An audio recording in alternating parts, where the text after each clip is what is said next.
Hello friends, Manish की बात में एक बार फिर आप लोगों का स्वागत है। मुझे काफ़ी लोगों ने क्वेश्चन किया कि आप क्यों एक से दो या दो से तीन म्यूचुअल फंड में एसआईपी करने की सलाह देते हैं।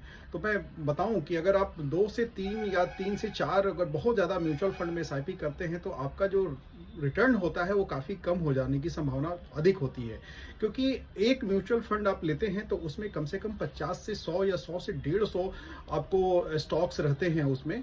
और अगर आप दो म्यूचुअल फंड ले लेते हैं तो स्टॉक की संख्या डबल हो जाती है, मतलब 200 से 300 स्टॉक होने की संभावना हो जाती है। अगर एक म्यूचुअल फंड में 50-55 है तब भी आप 100 स्टॉक्स में आपका एक्सपोजर हो जाता है। तो उसी प्रकार आप 3 से 4 म्यूचुअल फंड ले लेंगे तो आप में उन सारे जो म्यूचुअल फंड होंगे उसमें मोटा मोटी जो कंपनियां होंगी वो बहुत सारी एक ही होंगी।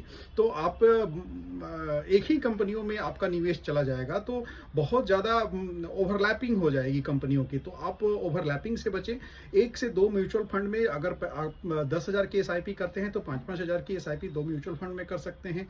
अगर आपके पास पैसा बहुत है, अगर 50,000 की एसआईपी करते हैं तो आप 3 फंड में लगा सकते हैं। अगर आप 1 लाख की भी एसआईपी करते हैं तो 4 से ज़्यादा फंड लेने की जरूरत नहीं है, क्योंकि उसमें ओवरलैपिंग होने की संभावना बहुत अधिक रहती है और आपका जो रिटर्न होगा वो कम हो जाएगा। इसलिए मैं हमेशा बोलता हूं कि आप अपने रिटर्न पे ध्यान दीजिए। ये नहीं कि मैं ये भी ले लिया, मैं वो भी ले लिया, जो ज़्यादा रिटर्न दे रहा है उसमें पैसा लगा दिया। तो जरूरी नहीं है कि जो म्यूचुअल फंड इस साल ज़्यादा रिटर्न दिया वो अगले साल आपको उतना रिटर्न देगा ही देगा, क्योंकि जो उसमें फंड्स हैं, जो इसमें स्टॉक्स हैं, वो उस साल चल गए तो चल गए, फिर अगले साल वो चलेंगे कि नहीं चलेंगे उसकी कोई गारंटी नहीं है। और उसमें जो फंड मैनेजर होते हैं म्यूचुअल फंड की चर्निंग करते रहते हैं, अच्छे अच्छे स्टॉक्स डालते रहते हैं।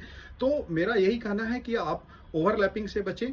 बहुत ज़्यादा म्यूचुअल फंड लेने की जरूरत नहीं है। जिनके पास कैपिटल कम है, जो 10,000 का एसआईपी चलाना चाहते हैं वो 5-5 हज़ार का 2 ले लें। जो 20,000 30,000 का एसआईपी चलाना चाहते हैं वो 3 ले सकते हैं। और किसी भी हालत में 4 से ज़्यादा म्यूचुअल फंड लेने की जरूरत नहीं है। और स्मॉल कैप ले रहे हैं तो अलग अलग कंपनियों के स्मॉल कैप लीजिए। जैसे मोतीलाल ओसवाल हो गया तो उसका एक स्मॉल कैप ले सकते हैं, एसबीआई का ले सकते हैं, जेएम स्मॉल कैप ले सकते हैं। तो अलग अलग कंपनियों का स्मॉल कैप लें। और अगर आप 30 से 40 साल के बीच में हैं तो एक स्मॉल कैप ले सकते हैं, 2 स्मॉल कैप ले सकते हैं, एक मिड कैप ले सकते हैं। आपकी उम्र अगर 40 साल से ज़्यादा है तो एक मिड कैप, एक लार्ज कैप, एक स्मॉल कैप ले सकते हैं। तो 2 से 3, 3 से 4 से ज़्यादा कंपनियां आपको नहीं लेनी है, ज़्यादा म्यूचुअल फंड आपको नहीं लेनी है अगर आपको ज़्यादा से ज़्यादा रिटर्न बनाना है तो मैं समझता हूँ कि आपकी क्वेरी सॉल्व हो गई होगी कि मैं क्यों मना करता हूँ। आपको अपने पोर्टफोलियो को जंगल नहीं बनाना है, उसको साफ सुथरा रखना है, कम से कम ओवरलैपिंग करनी है, सो दैट कि आपका रिटर्न ज़्यादा हो, ना कि म्यूचुअल फंड ज़्यादा हो। तो अपने रिटर्न पर फोकस कीजिए। Thank you very much. अगर मेरा ये एफर्ट्स आपको अच्छा लगा तो मेरे चैनल को लाइक कीजिए, सब्सक्राइब कीजिए और कमेंट कीजिए। Thank you very much.